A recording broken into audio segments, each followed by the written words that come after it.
So, here's the thing about being grateful.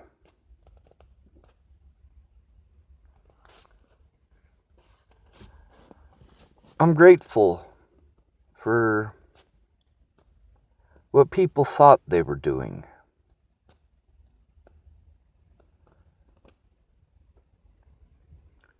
Rihanna's husband. You know, I like him for what he thought he was doing. But what he was actually doing, yeah, I can't respect him. Not even a little bit.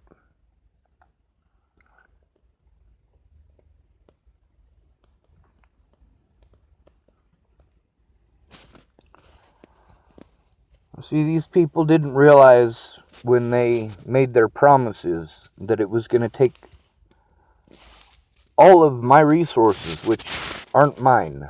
They're other people's. They didn't realize it was going to take all of my resources in order to jump through the hoops that they wanted me to. It was going to take all of my resources to believe their promises, to believe their word.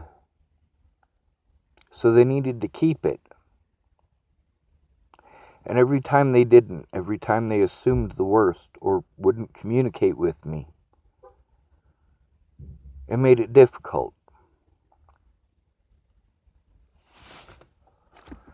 Now, after going out of your way for 3 hours to take everything in texting wrong, and then you finally call, and you're busy screaming at me, no, you should have called first. You know I have fucking issues with communication and texting. You know that you have communication issues in texting.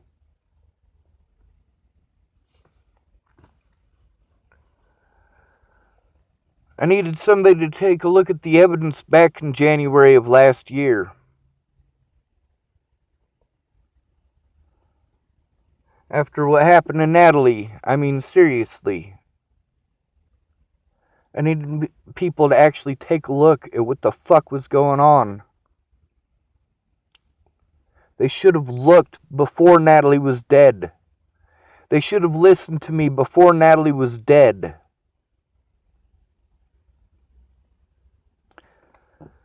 You know, the address being put on that protection order for Natalie, that was the magistrate's fault. But because the magistrate wrote that on there, that added to paranoia that didn't need to be there. It was unnecessary.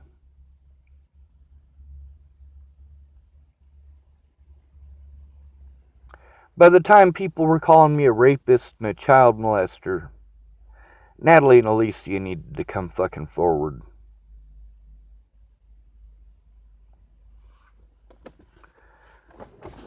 You guys don't like that I speak out. Well, let's take a look at the facts here.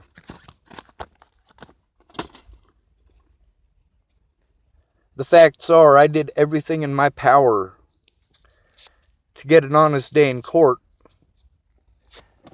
And everything was done to prevent that because none of you gave a shit to actually do something when it made a difference. Now, you made those promises back when it would have made a difference, and then you fucking twiddled your thumbs. You watched me be tortured because I don't actually matter to you. What matters to Tabby is dick.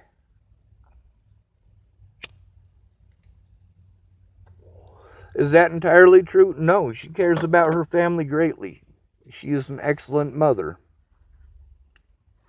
Amanda Engeline is an excellent mother. Amy Witcher is a shitty mother. I'd like to be able to say otherwise.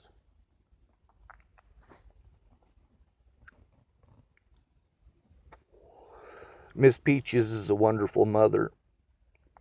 Mandy is a wonderful mother.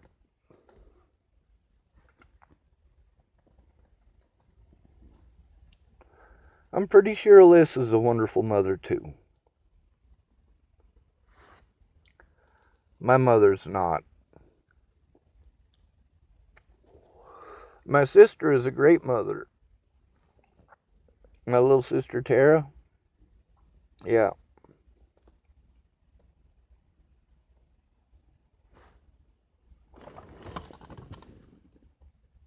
Something in here is burning. Oh, it's this thing leaking. The food went bad.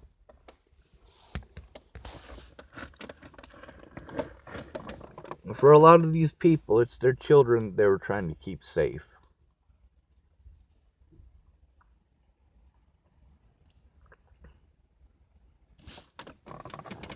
I had to do some pretty drastic shit because so many people went out of their way not to keep their word.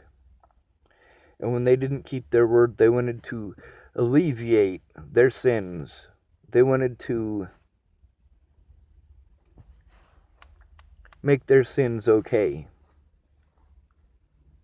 by going out of their way to pretend I'm the bad guy.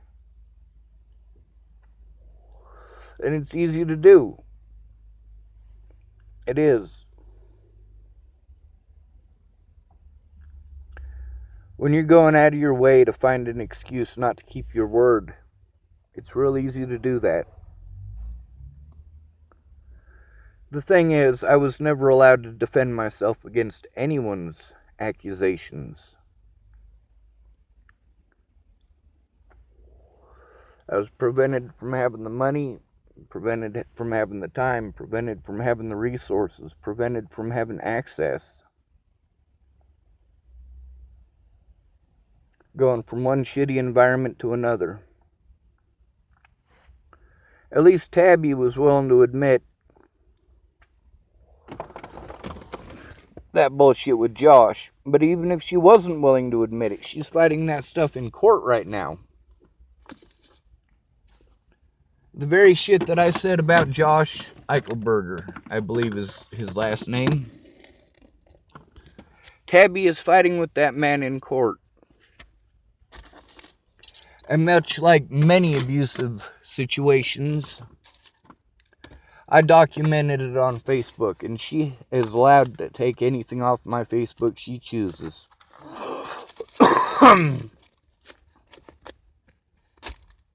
If that information helps her to get an honest day in court, so be it. Everyone should be allowed to defend themselves. Everyone.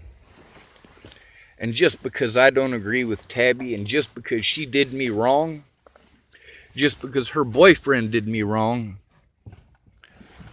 doesn't mean that I'm not still out for her kids. And you know, you gotta respect Tabby for admitting that she's not a perfect parent. No parent is fucking perfect. No parent should be expected to be perfect. No matter how pissed off I am that they didn't keep their word, I do understand.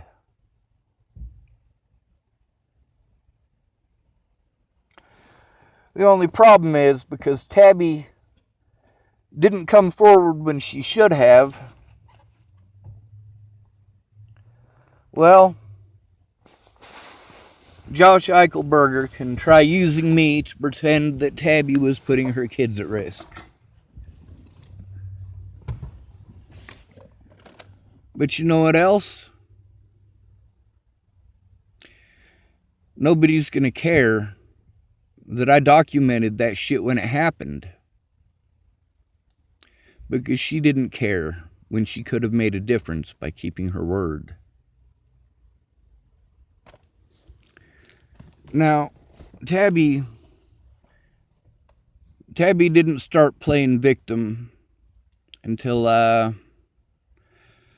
spoke out about her boyfriend, Graham, not keeping his word.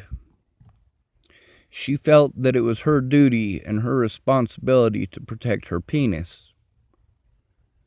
That's what loneliness does. That's why Tabby kept Josh around, knowing how abusive he was. You guys can see, according to the environment, how calm I am. Up at Lana and Amanda's, it really wasn't that bad. I stayed in my room and tried to avoid Lana. I tried to stay in communication with people who weren't, mean like she was. But I also understand when a woman is rejected, she does just as much evil shit as a man, but it's alright for her. She's not psycho for doing the evil things that she does when she feels rejected.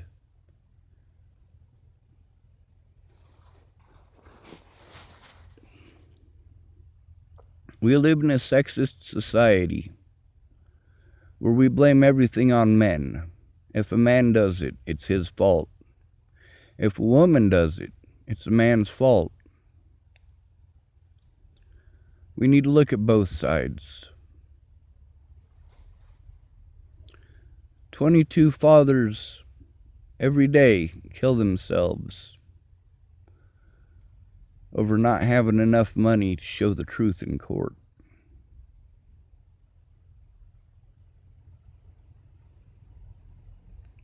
I did everything I could to force the police to do their jobs. I did everything I could to show the truth. I shouldn't have to break the law to show the truth.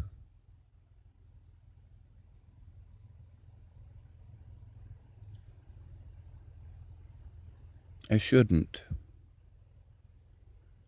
Nobody should have to break the law to defend themselves. Nobody.